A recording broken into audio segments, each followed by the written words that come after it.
Ciao ragazzi, benvenuti in questo nuovo video. Oggi vi voglio parlare di un adattatore OBD2, quindi uno strumento per fare la diagnostica alle nostre automobili con connessione Bluetooth, quindi non abbiamo schermini, accessori eccetera, ma abbiamo semplicemente una piccolissima presa OBD2. L'azienda è la Carli. Ho voluto provare proprio questo perché pare il migliore sul mercato, è tedesco, stanno facendo un sacco di pubblicità, allora mi sono detto perché non provarlo. Prima di cominciare vi ricordo di iscrivervi al canale, di lasciare un commento, un like e di condividere questi video. Vediamo com'è fatto all'interno. Dentro la scatola troviamo il funzionamento, perché è molto semplice, quindi ci dice di scaricare l'applicazione, di attaccare la nostra presa OBD alla presa dell'automobile e poi connetterlo al telefono.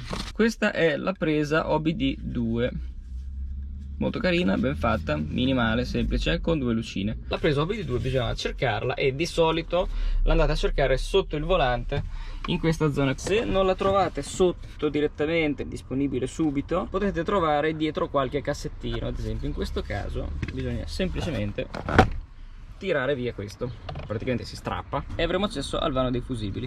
Qui c'è questa presa gialla che è proprio quella che ci serve, basta inserirla. Dobbiamo essere sicuri che ci sia il led rosso acceso, quindi di accensione, vuol dire che lui è pronto, e anche il led blu che lampeggia. L'applicazione di Carli è questa C qui, la trovate sull'App Store, va bene sia per Android che per Apple. La schermata iniziale è questa.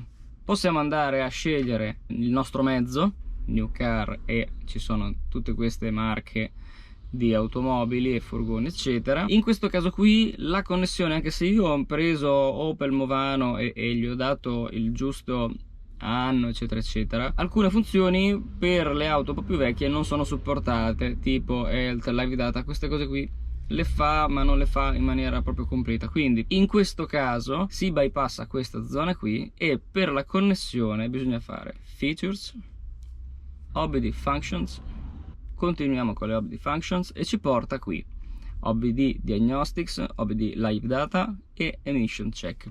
Quindi sono queste le opzioni che ci permette di fare questa applicazione e questo scanner. E ora dobbiamo accendere il motore. Una volta che il motore è acceso, colleghiamo la nostra presa scanner. Il telefono si sta connettendo allo scanner OBD e poi l'OBD si è connesso all'automobile. Andiamo su Back e vediamo che cosa possiamo fare. Diagnostics. Facciamo una diagnostica, gli diamo Start.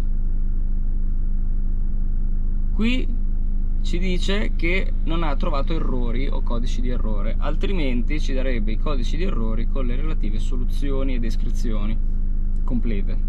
Torniamo indietro, andiamo su OBD Live Data e vediamo che cosa possiamo fare qui.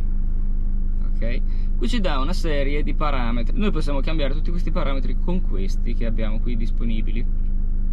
Io adesso ad esempio ho messo la temperatura del liquido di raffreddamento, RPM, velocità, ho messo un pochino di parametri, così vi faccio vedere un po' come funziona. Vai al monitoraggio e lui praticamente istantaneamente ci dice che cosa sta succedendo. Se io accelero, le cose cambiano, vedete? Mi dà gli RPM del momento. Magari abbiamo un problema con la valvola termostatica, dobbiamo capire a che temperatura sta l'acqua e con questa applicazione riusciamo a farlo, quindi ci dà i parametri istantanei al momento, così da poter monitorare cosa succede. Gli diamo Stop e andiamo all'Emission Check, quindi gas di scarico. Emission System Status, lo facciamo leggere, ci dice cosa non va. Adesso alcuni parametri non li legge, ci dice incompleto, non tutte le automobili hanno tutto a livello di possibilità di lettura di parametri, quindi qualcosa lui non potrà leggere. Okay? Questi sono i parametri che riusciamo a leggere con questo tipo di veicolo, con questo tipo di lettore. Ovviamente nel caso in cui venissero fuori dei problemi, che a me non sono venuti fuori perché non ho spie accese, non ho nessun tipo di problema a questo mezzo, quando facciamo l'OBD Diagnostics praticamente lui ci dà la possibilità di spegnere le spie se la vogliamo spegnere, resettare la spia quando dobbiamo fare tagliando, anche le luci quando non vanno, questo qui se ne accorge e vi dice che ci sono delle lampadine che non vanno, quindi è un po' abbastanza completo come facilità di utilizzo e soprattutto come velocità. Effettivamente questo qui è un'applicazione molto comoda e semplice da utilizzare, perché no? Quindi l'ho voluta provare, effettivamente sono soddisfatto. Magari successivamente la proverò anche su qualche altro mezzo per vedere come funziona e vi farò sapere. Comunque, Carli OBD 2 Scanner, questo lo trovate su mycarli.com. io l'ho acquistato per prova, sono rimasto soddisfatto. Fa quello che dovrebbe fare e lo fa molto velocemente e ha anche qualcosina in più. La diagnostica è molto più completa e accurata. Vi ricordo di iscrivervi al canale, di lasciare un commento, un like e di condividere questi video. Noi ci vediamo alla prossima, ciao ragazzi!